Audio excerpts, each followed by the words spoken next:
journée à tous, je suis le docteur Schulzer et je me retrouve aujourd'hui en compagnie de notre célèbre reporter Dil. Dil va nous présenter le thème de l'émission d'aujourd'hui. Merci Dr Schulzer. L'émission d'aujourd'hui portera sur l'invention de la photographie au XVIIIe siècle. Puis ensuite, nous irons rencontrer les inventeurs du cinéma. Dil va donc, comme à son habitude, utiliser le voyage temporel pour aller rencontrer ces célèbres ingénieurs sans qui vous ne pourriez pas aujourd'hui posséder une console à neutrons. Joseph Nicéphore Niepce est un inventeur du XVIIIe à qui l'on doit l'invention du moteur à combustion interne ainsi que de la photographie. Nous retrouvons tout de suite Dil sur place. En effet, M. Niepce a inventé le procédé appelé héliographie.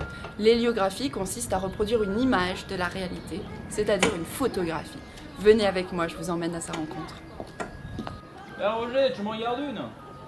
Ouais, c'est ça, celle de droite là. Bien le bonjour, monsieur. Bonjour, gentille-dame. J'ai entendu parler de votre procédé héliographique. Oui, je vous remercie, gentille-dame. C'est une vraie avancée que nous avons fait là. Je réalise un article de journal de vulgarisation scientifique. Pourriez-vous m'expliquer comment vous est venue cette idée? Et puis en quelques phrases, comment est-ce que cela fonctionne? Alors l'idée m'est venue d'un voyage en Sardaigne que j'ai fait avec mon défunt frère Claude. Le procédé en lui-même est assez simple, mais il prend beaucoup de temps. Il consiste à réunir une plaque métallique avec du bitume de Judée via de l'essence de lavande. On place le tout dans une caméra obscura qu'on laisse exposer au soleil pendant quelques heures, voire plusieurs jours, le temps que la réaction se fasse. L'image étant latente, il m'a suffi juste d'un bain pour nettoyer le bitume et obtenir une splendide héliographie. D'accord. Docteur Schulzer, ça m'a l'air super compliqué. Mais non, vous allez voir comme c'est malin. Laissez-moi vous expliquer cela en 3 étapes. Tout d'abord, l'étape 1, la préparation du support pour la photographie. Prenez un bain d'essence de lavande. Y ajoutez du bitume de Judée en poudre, mélangez dynamiquement, et une fois bien mélangé, faites-en une fine couche sur une plaque en argent. Une fois bien sec, ça ressemble à un vernis bien brillant. On passe à l'étape 2, prendre une photo. Il faut une chambre noire, avec un petit trou dedans.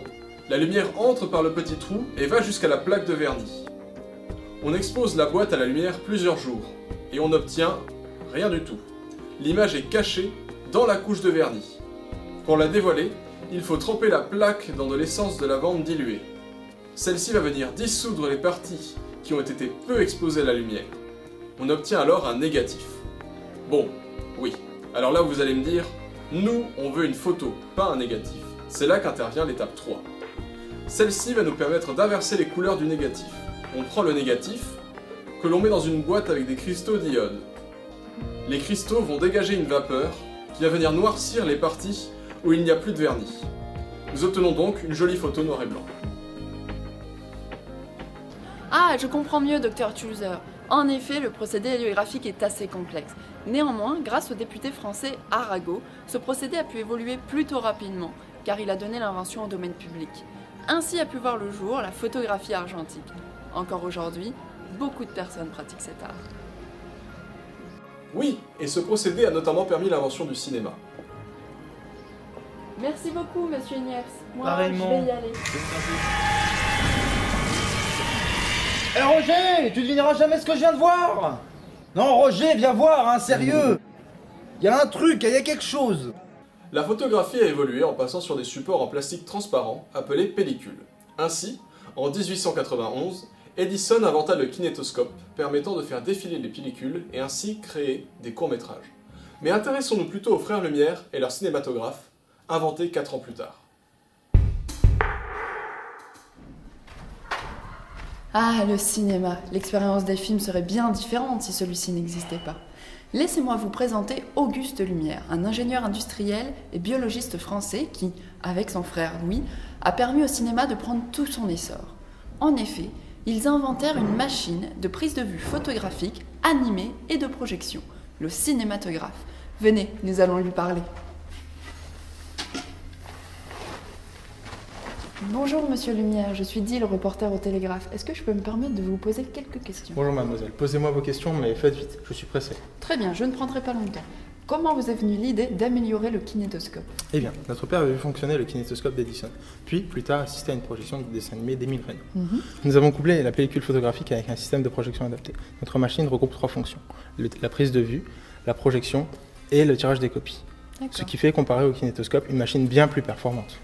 Et j'ai entendu dire que vous vous étiez inspiré du système d'entraînement des machines à coudre. Est-ce que c'est vrai? En effet, le but était d'entraîner très rapidement la pellicule. Or, celle-ci possède déjà des trous le long. Nous avons donc décidé d'utiliser la machine à coudre, qui est une machine très performante, mais possède également un mouvement très fluide. Ah, intéressant. Merci pour votre temps, Monsieur Lumière. Je vous en prie. Docteur Schulzer, ce système d'entraînement était-il aussi performant? Oui, en effet, ce système mis au point par les frères Lumière permet d'entraîner la pellicule à un rythme de 24 images par seconde, créant ainsi l'impression d'un mouvement fluide. On appelle cela la persistance rétinienne.